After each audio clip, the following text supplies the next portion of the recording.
Out of the box, the Nikon D800 is a robust camera.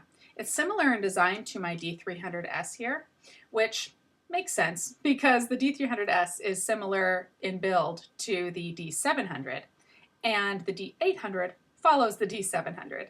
The controls are where they are supposed to be, but as other reviewers have commented, the mode button has been bumped to the left by the video button here, making the PASM mode adjustments just a little bit tedious. But you know what? That's just the way it is on this camera, so that's how it's going to be, and I'm sure I'll get used to it. So I attached the 50mm f1.8G lens here, and I put a memory card in the camera, and I fired off the shutter a few times across my backyard on JPEG Fine. Then I zoomed in on the shot on the camera's LCD screen, and as you would expect, there was an amazing amount of detail. The LCD itself is extremely sharp and crisp. For an experienced Nikon shooter, the menus are easy to navigate. I set ISO 6400 for a few shots, and they looked fantastic.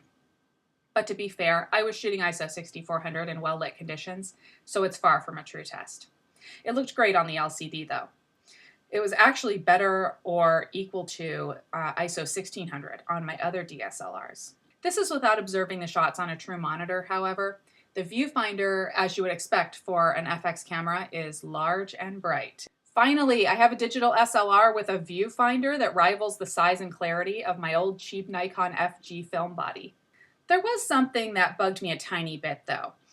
I know that this camera is not a D4, and it's pushing a lot of pixels.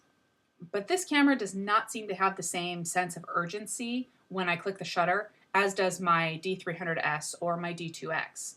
I'm not talking about frames per second. I'm talking about the time to the very first shot when you click the shutter. Now, this may just be my imagination. I took no scientific measurements, nor did I even look up the shutter response times on any of the cameras.